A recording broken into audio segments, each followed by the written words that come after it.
her relationship with Kelly and documented contact between them all the way up to January of 2019. Kelly's attorney confirming Jane lived with Kelly and his wife in her early 20s, the three of them sexually involved. The financial help she received from Kelly after ending things and moving out at 26. Intimate times together after the breakup. And finally, going over friendly text message exchanges between Jane and Kelly from 2018 and 2019, including texts Jane sent before and after the docuseries Surviving R. Kelly was released in January 2019, asking directly after all these years and a continued relationship why she's coming forward and testifying. Pointed out on cross-examination is exposing, hey, yeah, you testified on direct that you were sexually abused, right? And you were sexually abused at 14 years old, and this had gone on hundreds of times, well until you were 18 years old, right? But after you became an adult, you were still involved with this guy, right? And so this is calling into question these things that she is testifying about. If you were subject to this just traumatic situation where you were abused and manipulated, isn't it true that you carried on this relationship well into your adult age? And in fact, you were living with R. Kelly and his wife in your 20s. You guys were living together and you were sexually active. You guys had a sexual relationship between you three. And so then exposing this, if you had gone through this traumatic experience, what were you doing still involved with this man well into your adulthood, long into the point where you were able to truly assess right from wrong, long past a point where you were just able to be manipulated as a little girl. R. Kelly was financially helping her even after they ended things. So apparently she ended up moving out of this house at 26 years old. They were still in contact.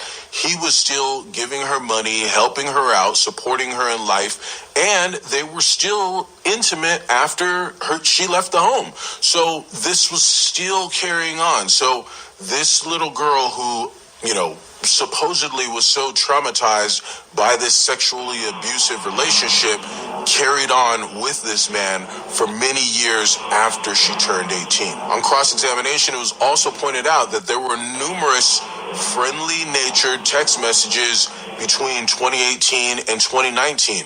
So we know that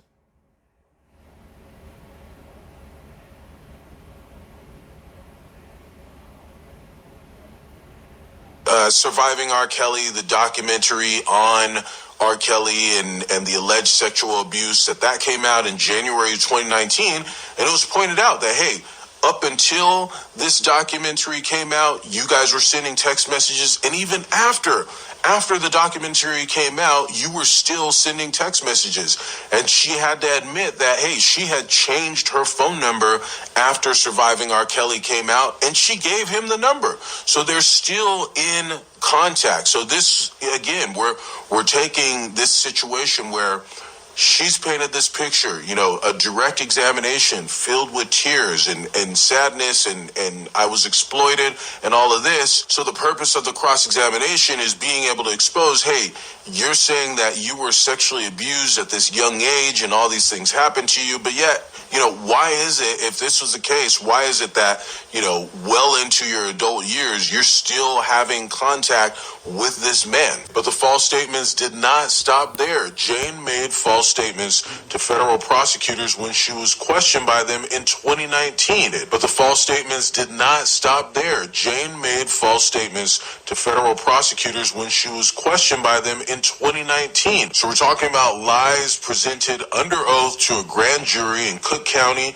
and then as recently as 2019, lying to federal prosecutors. And so with all this as a background, her saying that she was sexually abused by R. Kelly, but yet continuing on with the relationship, her having denied this for so many years, even denying it under oath, why then is she out here now telling this to the jury today? It's the granting of immunity. So, she lied under oath, and that would be perjury. So she committed perjury, and she was actually granted immunity in this case so that she would not be prosecuted for what had happened in the last case. Because, if she sat under oath in this case and admitted on the stand that she lied in front of a grand jury, then that could expose her to prosecution, but she's been given immunity. And so depending on the situation, the restitution amount can be a very significant amount of money. Possible reason why she's coming out and saying this or even making this stuff up so that she can collect a check on the back end.